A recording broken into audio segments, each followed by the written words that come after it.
professor de História, Wander Pugliese, faz um relato dos momentos mais importantes da história política e econômica do Brasil, desde o Brasil colonial até os nossos dias. Seja bem-vindo, professor. Muito obrigado. É sempre muito bom falar de história, né? E história, a palavra história significa investigação. Então, para entendermos a situação atual do país, e isso serve para qualquer país, nós temos que voltar no passado e entender lá os erros e acertos cometidos, né? Então, eu sempre faço isso em sala de aula. Para você entender a história do Brasil, ela tem que ser dividida. Então, de 1500, quando os portugueses pisaram aqui nas nossas praias, a 1822, tem o Brasil colônia. O Brasil pertencia ao Estado português. Tudo que tinha aqui pertencia ao governo português.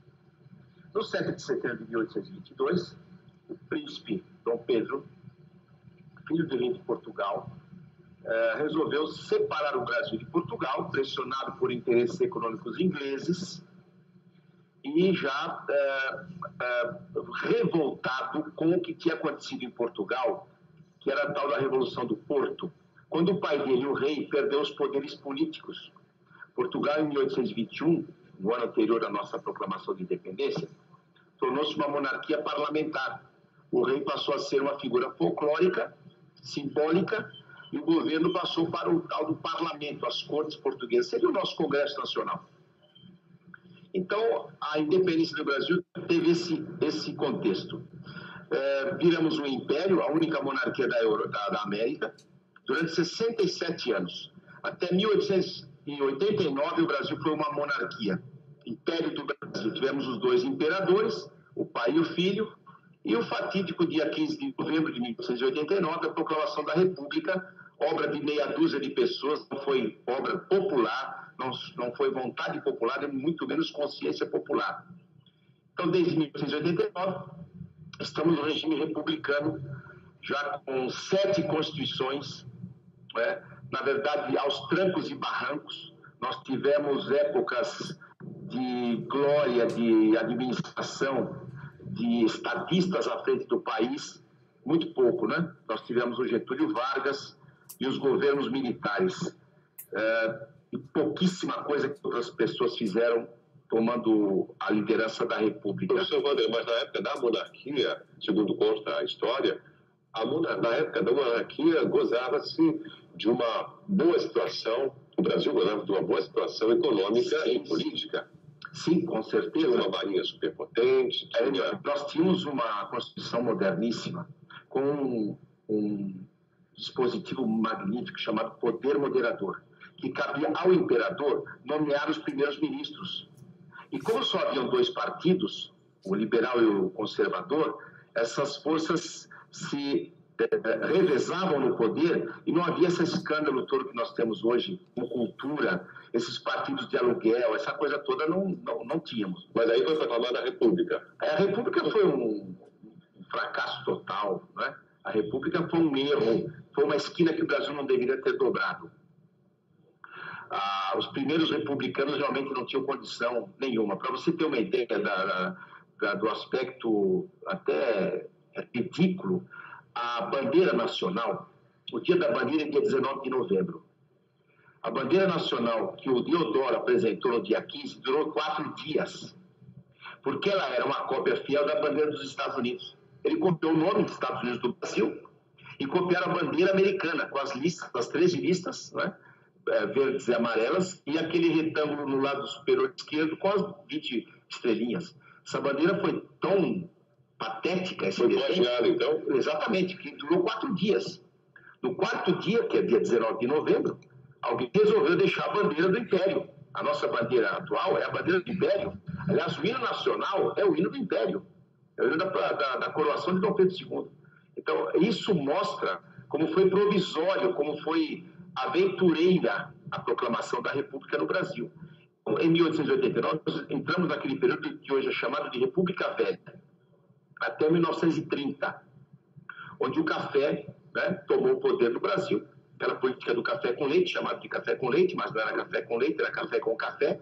Os grandes fazendeiros de café de Minas e os de São Paulo se revezavam no poder. Num festival de fraudes e incompetências que só agora realmente a gente está assistindo coisa pior. Então, o Brasil começou a tomar uma diretriz de civilização com a Revolução de 30 e a posse de Getúlio Vargas no poder. Getúlio Vargas ficou 15 anos no poder, até 1945, a era Vargas, saiu do poder em 45 e voltou eleito em 51. Foi eleito em 50, assumiu em 51, até o episódio do suicídio. Então, o Getúlio Vargas, nesses quase 19 anos, é que colocou o Brasil no eixo de civilização. Ele é um símbolo de uma retomada de progresso, ou de um começo de progresso para o Brasil? Totalmente. O Brasil não é um Estado de direito. No Brasil não havia lei eleitoral, não havia lei trabalhista, não havia nada. O Brasil era uma fazenda de café mal administrada. Havia no tempo dos coronéis do café, dos barões, o chamado Convênio de Taubaté, que durou 25 anos, que é o seguinte: quando o café era produzido em excesso e os preços caíam, o governo comprava café e jogava no alto mar para os preços voltarem a subir. Mas esse dinheiro usado para isso era dinheiro do erário público. Getúlio Vargas fez o quê? Derrubou os pés de café, cortou os pés de café excedentes. Por isso que os cafeicultores fizeram a Revolução de 32 contra Getúlio. E nós de São Paulo tínhamos orgulho. A Revolução Constitucionalista, coisa nenhuma. Foram os cafeicultores prejudicados, né, para o bem do Brasil, que tiveram o fim desse subsídio. Então, o Getúlio Vargas realmente é o maior nome da República Brasileira. Não há dúvida nenhuma, né? Com as leis trabalhistas, a lei eleitoral, a lei de justiça eleitoral, de justiça do trabalho, e criou as grandes empresas de base para a industrialização. Porque, mas naquela época, essas leis vieram a calhar. Foram úteis, foram necessárias e oportunas. Mas hoje, nós estamos quase em 2017, já se observa, nós estamos sabendo muitíssimo bem que essas leis já não servem mais. Não tem, elas estão obsoletas, não há dúvida nenhuma, né? Então, por isso que se fala muito em reforma política, reforma das leis trabalhistas, porque as leis trabalhistas hoje estão enterrando a economia brasileira. Perfeitamente. Devido à carga tributária, que é muito alta. Sim. Há dados que comprovam que a economia brasileira hoje, 60% dela é arrecadação e 40% a produção. Perfeitamente. O Brasil, eu tenho uma palestra, esses dias eu ministrei na CIB em Brusque, eu provo para você que o Brasil não é um país capitalista. O Brasil é protocapitalista. Nós não somos ainda um país capitalista. E depois desses governos PSDB, PT, nós provamos mais uma vez que não somos mesmo. Aí afundamos o segundo pé na lama, que é esse sistema de assistencialismo. Né? No capitalismo não se acredita, não se assume, não se aceita esse assistencialismo. Isso aí cheira a socialismo. Né? Então, o brasileiro não é eficiente devido à incompetência dos governos. Você vai tentar abrir uma empresa no Brasil hoje, você emperra na prefeitura, você emperra no Estado, no governo estadual, e você emperra nas leis federais. Né? Realmente, o Brasil não é um país capitalista. E dentro desses obstáculos todos estão as leis trabalhistas, sem dúvida nenhuma. Isso é de 1942. Tinha que ser realmente tudo revisto, né? Mas essas mudanças não vão acontecer de uma hora para outra. Levam muito tempo até que as pessoas se deem conta de que realmente essas leis não servem, não têm mais utilidade, estão caducas, não servem mais para os tempos atuais, não promovem o bem-estar das pessoas e, muito pelo contrário, provocam cada vez mais a concentração de renda. E cisão social, né? O Brasil está cindido socialmente, né? É o patrão contra o operário contra o patrão, os setores todos. Esses governos que eu mencionei criaram racismo no Brasil com essas cotas absurdas. É assim, é a estratégia de governo. Você divide a sociedade, você reina tranquilo, pode dormir, né? Então, voltando lá no Getúlio Vargas, a base da indústria foi ele que lançou. Getúlio Vargas, a obra dele é indestrutível, né? Mas tu falaste antes sobre os pés de café que eram cortados. O Getúlio e os cafeicultores se rebelaram contra ele na Revolução da Indústria. Tem um outro exemplo, inclusive, que foi um dos estupins da proclamação da República, a abolição da escravatura. Sim, muitos eram contra a abolição da escravatura, porque até as famílias mais humildes tinham escravos. Sim, eram contra a abolição da escravatura. E a questão que pegou ali foi o seguinte: os cafeicultores, os grandes fazendeiros, não só de café, de outros produtos, exigiram do governo uma indenização, porque o escravo era uma mercadoria. Vamos supor, então, que você tem 100 escravos a R$8.000, que é o preço de mercado hoje de um escravo, você tem R$800.000 de patrimônio. No dia 13, você perdeu R$800.000. Então, você processou o Estado para ter indenização. E o Estado negou a indenização. Foi por essa questão que muitos fazendeiros entraram junto nesse golpe de Estado contra o nosso imperador, que, aliás, estava assistindo o engavetamento da lei áurea da abolição há 65 anos. O pai dele, Dom Pedro I, o grande imperador Dom Pedro I, já mandou um projeto de lei para acabar com a escravidão em 1823 para o Congresso Nacional. Esse projeto de lei ficou engavetado 65 anos, até que a princesa deu o famoso canetaço. Né? Nós estamos falando com o professor Wander Pugliese, professor de História, estamos falando sobre a história do Brasil. As pessoas esquecem o que aconteceu na semana passada. Imagine só o que aconteceu há 400 anos. É muito mais fácil de esquecer, professor Wander. E o senhor está relembrando um pouco da história do Brasil, toda essa trajetória desde a época do Brasil, colônia, passando pela política do café com leite, nós passamos por aí, a República Velha. A República Velha. Nós estamos chegando aí na época de 1940 para cá, como o Brasil veio se encaminhando até 2017, em que se encontra numa crise, sim, generalizada, eu diria que é uma crise mais cultural, talvez até do que uma crise econômica. Cultural e moral. Cultural e moral, sem dúvida. O que você pode fazer com o Brasil para que o Brasil mude? Claro, é preciso que as pessoas tenham boa vontade, mas historicamente, o que é necessário fazer nesse momento da história? A culpa central de toda essa desgraça que está aí fora é a Constituição de 88. Porque depois do governo militar, que mitificaram aí como sendo uma ditadura, eles, os oportunistas de sempre, produziram um clima de libertação, que não era verdade, não era vero, de que eles iam trazer para nós o céu e as estrelas da tal da democracia. E não foi isso que nós vimos, né? Esse mel da democracia só atraiu moscas do mal. E o Brasil, então, que era a 8ª economia do mundo, em 1985, quando os militares foram para casa, hoje está falido. O nosso país está falido. Falido por quê? Pela Constituição de 88, que privilegia o crime, que ingesta a ação do Estado contra o crime, e pela festa democrática desses 35 partidos, que não são compostos por pessoas... Mas a quem interessa esse incentivo à criminalidade? A quem interessa? Isso é a indústria da criminalidade. Se você é dono de uma empresa de segurança, se você fabrica armamentos, se você vende drogas, você quer essa bagunça que está aí. Né? Essa bagunça que está aí só tem um prejudicado. O homem decente, a mulher decente, dona de casa, trabalhador e responsável por seus filhos. Essa é a única vítima. O resto está todo mundo ganhando. Mas essa balbúrdia toda não pode se voltar justamente quem está incentivando para que aconteça? Os responsáveis estão sempre mais protegidos, né? Você vê que o Estado proíbe o cidadão de ter arma. Só que os nossos líderes andam todos com segurança muito bem armados, né? E querem o desarmamento do cidadão de bem. Então, essa desgraça que está aí fora foi programada, foi orquestrada. Não é azar, não veio do nada. Né? E o Brasil, o país mais rico do mundo, que deveria estar exportando alimento e matando a fome do seu povo, hoje o Brasil está quebrado.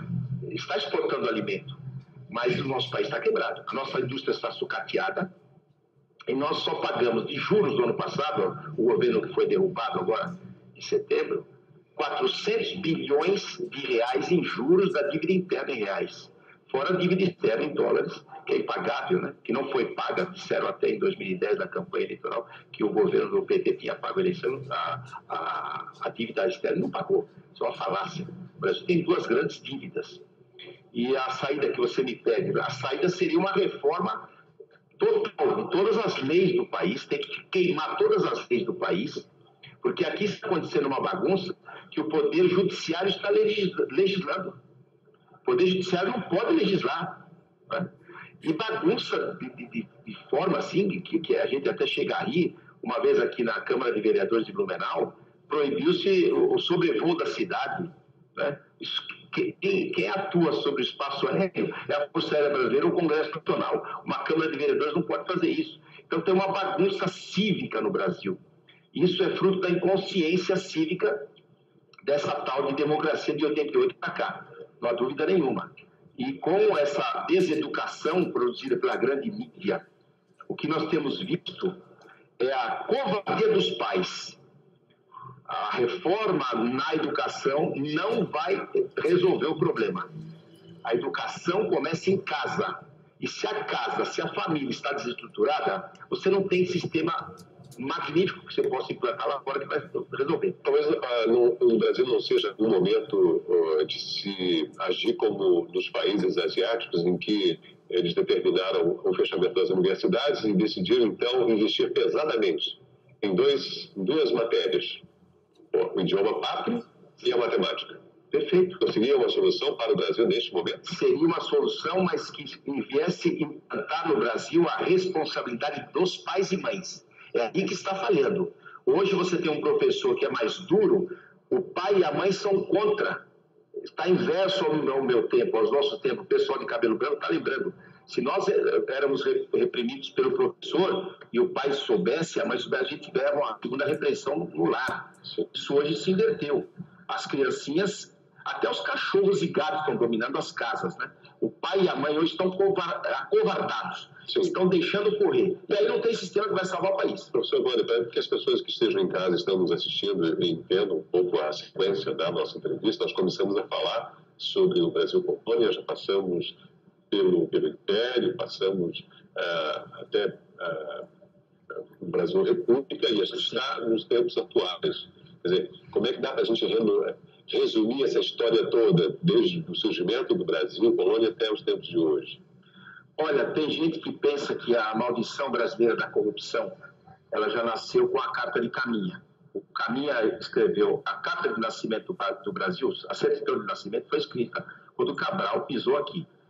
Nessa carta, o Caminha já pede um emprego para o genro dele que está desempregado em Lisboa. Ele elogia bastante a terra para agradar o ego do rei e no final ele pede um emprego. Quer dizer, a corrupção no Brasil já nasceu na certidão de nascimento lá com a Carta de Caminha. É claro que isso é apenas um símbolo, mas na verdade o povo brasileiro está deseducado, né? A gente vê isso a partir da história mesmo, sobretudo da República. A República, eu chamo a República do tempo de trancos e barrancos, porque o sistema republicano, infelizmente, ele tem um aspecto de turismo. Aparece um aventureiro, se elege com capital de não sei quem, trabalha para esse capital, toma decisões que vão prejudicar milhões de pessoas e o futuro do país fica comprometido.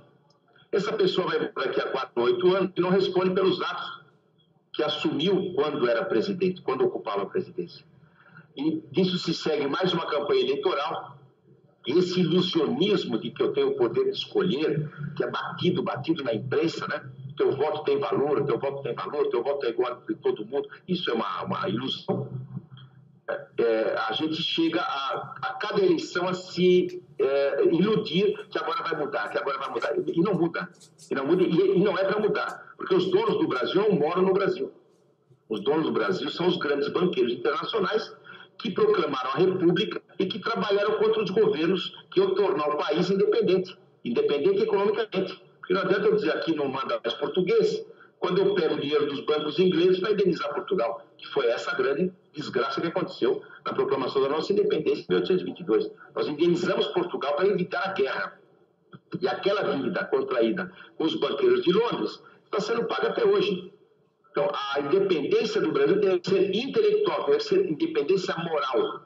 E o único caminho é o nacionalismo, é você educar a população através da mídia, né? Através da novela, através do jornalismo, que hoje você sabe que está fazendo um trabalho exatamente contrário, educar o povo, para que o povo tenha consciência nacional, tenha civismo, né? Que tenha unidade nacional. Nós não somos uma comunidade no Brasil. O Brasil parece um acampamento onde todo mundo está trabalhando contra todo mundo. É o paraíso dos golpistas.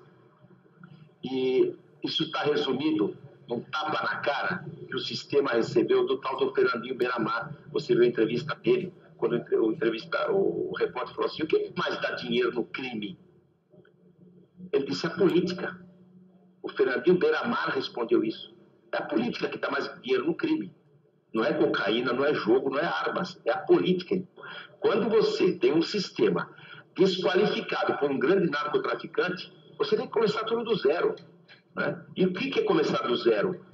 É fazer um governo forte que acabe com esse sistema, mande todo mundo para casa, reescreva a Constituição, reescreva a lei eleitoral, o Código Penal, o Código Civil. Nós temos que fazer coisas modernas. Nossas leis são todas muito antiquadas. O próprio sistema legislativo já está em questão. Mas é possível fazer essas mudanças? Só um governo forte. Viabilizá-las. Um governo forte, quero dizer, um governo militar. Só. A única opção. Nesse sistema de 35 partidos, não vamos chegar a lugar nenhum. Nós estamos falidos. O Congresso Nacional custa a cada 24 horas 23 milhões de reais para o nosso contribuinte. A nossa Câmara de Vereadores aqui em Blumenau, isso não é um ataque à pessoa do vereador, é a utilidade pública dele. A nossa Câmara de Vereadores de Blumenau custa por mês 1 milhão e 700 mil reais. E ela não serve para nada, a não ser para os senhores vereadores. Se você eliminar a Câmara de Vereadores, que é uma invenção romana de 2.500 anos e que já está obsoleta, com a comunicação que nós temos hoje, esse tal de WhatsApp, né? Você coloca uma secretaria na prefeitura, 24 horas por dia, e o cidadão tem esse número. Tem um buraco na tua estrada, na tua rua, você fotografa o buraco e manda para esse WhatsApp. E a prefeitura toma as providências, com esse 1 milhão e 700 mil por mês. Injeta nas escolas e tudo mais. Então, só que isso a gente sabe que não vai acontecer. Né? A conjuntura internacional não permite mais isso. O Ocidente está falido. Você vê agora o que está acontecendo na Alemanha, na França, na Bélgica, com esses atentados. A Europa está desaparecendo como entidade cultural e nacional. E o Oriente vai dominar. O olhinho puxado vai dominar nós todos. Nós estamos falindo, nos falindo, é um suicídio coletivo para manter essa máquina obsoleta que está aí, de um poder legislativo que não atende a nossas expectativas, um poder judiciário que está emperrado e criminalizado também, infelizmente, juiz pendendo sentença, e um poder executivo perdido, né? Levando pressão de todos os lados e incompetente. A coisa não anda. Professor Wander, as pessoas que estão nos assistindo em casa podem estar se perguntando nesse momento qual seria a sua opinião de uma maneira mais otimista em relação aos nossos tempos. Porque até o momento que a gente está conversando, a gente está falando sobre fatos reais que são muito cruéis de serem ouvidos. Sim, porque as pessoas vão se deparar com uma realidade que vai chocá-las. Vai chocá-las. Há uma possibilidade da gente passar uma visão otimista para a gente encerrar nossa entrevista? O otimismo, ele só é útil pessoalmente. A pessoa que está nos assistindo tomar as providências de melhoria da sua vida particular. Ele não pode esperar nada de bom dos governos. Ele tem que agir só. Então, o futuro do teu filho depende de você, pai, você mãe, e do esforço desse teu filho. Se você ficar esperando a melhoria do ensino lá fora nas escolas, se você ficar esperando a melhoria da qualidade do material que é chegado nas nossas casas com a televisão, se você ficar esperando a melhoria das estradas, a melhoria do sistema da fiscalização dos produtos que a gente consome, você vai se desesperar, se desiludir. Então, o otimismo, sim, na tua ação particular, na tua seriedade, na cobrança da família, tudo começa na família, né? Sem esperar grandes coisas. Esperando grandes coisas é realidade crua e dura. Lá fora, realmente, a coisa está feia. Infelizmente, a nossa república está sendo falida e os olhinhos puxados vão dominar o planeta. Professor Wander Pugliese, obrigado por ter vindo, obrigado pela sua aula.